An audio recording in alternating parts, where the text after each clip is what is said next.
লাগার ব্যবস্থা। 18 কোটি মানুষ যদি 1 ঘন্টা কাজ করে, 18 কোটি ঘন্টা, 18 কোটি ঘন্টা যদি কাজ করে, তাহলে দেশকে কোথায় নেওয়া যায় আমাকে বলেন তো?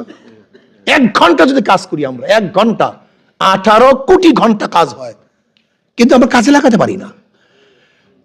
আজকে এই জনসংখ্যাকে যদি কাজে লাগাতে পারতাম, আল্লাহ পাক যে সম্পদ আমাদেরকে দিয়েছেন, মানব সন্তান, মানব সম্পদ, এর চেয়ে বড় কিছু আছে বলে আমি মনে করি না। খনি আমার জন্য, স্বর্ণ আমি না থাকলে কোনো দাম নেই।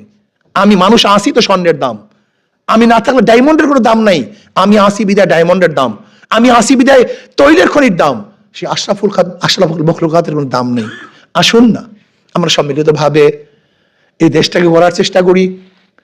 ইসলাম হুকুমত কায়েম করে, সাংবাদিক আমাকে প্রশ্ন করে, যদি ইসলাম হুকুমত হয়, আপনি যদি ক্ষমতা যান কি করবেন, কোন আইন অনুযায়ী চলবেন? আমি কি কোরআন ও সুন্নাহর আইন অনুযায়ী? কলে মৌলবাদী, দক্ষিণপন্থী, চরমপন্থী অনেক কথা বলে।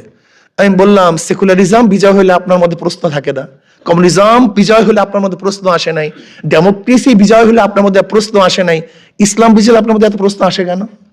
ঘটনা কি? ইসলাম ফুবিয়া ঢুকানো হয়েছে রন্ধ্রে রন্ধ্রে, আস্তে আস্তে আস্তে আস্তে। ইসলাম ফুবিয়া, শরিয়া মানি বিশাল কিছু। এই প্রথম আমি বলছি শরিয়া আইন বাস্তবায়ন, দেখছেন তো হইসে পড়ে গেছে শরিয়া মানে কি। আমি বললাম শরিয়া বুঝেন তো না, শরিয়া কি জিনিস? আইন, ল, ইসলামিক ল। যাই হোক, কথা আর বলবো না, আপনারা ফেড আপ হয়ে যাবেন। আসুন না, এই কাজটা আমার একার না, একা কেউ কিছু করতে পারে না। তারেক বিন জিয়াদ রহমতুল্লাহ আলাইহি স্পেনে ঢোকার পরে সমস্ত নৌকাগুলি জ্বালিয়ে দিয়েছেন। কি বললেন?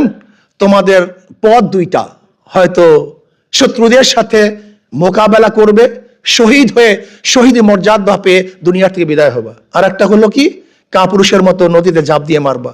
এর বাহিরে কোনো পথ নেই। কিন্তু মুসলমানরা নদীতে ঝাঁপ দিয়ে কাপুরুষ মারা যান নেই, যুদ্ধ করে স্পেনকে বিজয় করেছিলেন। আমি মনে করি আজকে একার দ্বারা কোনো সম্ভব না, হয়তো আমরা বিজয় হব অথবা শহীদ হব, এর বাহিরে কোনো আমাদের রাস্তা নেই। রাস্তা দুইটা, ইনশাআল্লাহ আমি বিশ্বাস করি এখানে যারা এসছেন ভদ্র বিশিষ্ট মানুষ, আমরা শপথ গ্রহণ করি আগামী নির্বাচনে বাঁকেরগঞ্জ থেকে হাত পাখাকে আমাদের সচিব মহোদয় বলছেন 80% ভোট পেয়ে, ইনশাআল্লাহ আমরা যে চেষ্টা করেন 80%-এর উপরে ভোট পেয়ে ইনশাআল্লাহ হাত পাকা বিজয় অর্জন করবে ইনশাআল্লাহ।